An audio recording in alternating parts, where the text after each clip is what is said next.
সকালেই রেডি হয়ে গেছিলাম, তাই টোটো আসতেই আমি আর দেবাশিস তাতে চেপে বসলাম। চলার পথে টুকিটাকির আজকের গন্তব্য বোলপুর থেকে প্রায় 9 কিমি দূরে কোপাই নদীর ধারে অবস্থিত বীরভূম জেলায় থাকা 51 পীঠের মধ্যে একটি শক্তিপীঠ, যা কঙ্কালীতলা মন্দির নামে সুপরিচিত। এখানে দেবীর কোমর বা ককাল পড়েছিল, তার থেকেই এই সতীপীঠের নাম কঙ্কালীতলা শক্তিপীঠ। এখানে পৌঁছে হাত পা ধুয়ে পুজোর ডালি কিনে পুজো দেওয়ার জন্য লাইনে দাঁড়িয়ে পড়লাম।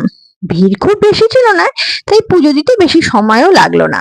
এখানে মায়ের কোনো মূর্তি নেই, কঙ্কালী কালী মায়ের একটা বড় ছবি বাঁধানো রয়েছে সকল দর্শনার্থীদের দর্শনের জন্য। পুরোহিত মশাই নাম গোত্র জেনে নিয়ে মায়ের পায়ে আমাদের সকলের জন্য পুজো নিবেদন করলেন, আর আমি মায়ের কাছে চাইলাম তিনি যেন সকলের মঙ্গল করেন। পুজো দিয়ে বেরিয়ে আশপাশের জায়গাগুলো একটু ঘুরে ঘুরে দেখছিলাম। এখানে বজরংবলী এবং শিবের মন্দির যেমন রয়েছে, তেমনই রয়েছে একটা জলের কুণ্ড, যেখানে সতী মায়ের কোমরের অংশ পড়েছিল বলে কথিত আছে। মায়ের কাছে অনেকে মানত করছেন, আবার সেই মানত পূরণ হলে পশু বলিও দিচ্ছেন দেখলাম। একটি ছোট রথ রাখা রয়েছে মন্দিরের মধ্যে। বাউলরা বিভিন্ন ধরনের গান করছেন মন্দিরের চাতালে বসে। বেশ একটা আশ্রমিক পরিবেশ যেন। বহু মানুষ আসছেন, তবে সব কাজই চলছে বেশ নিঃশব্দে।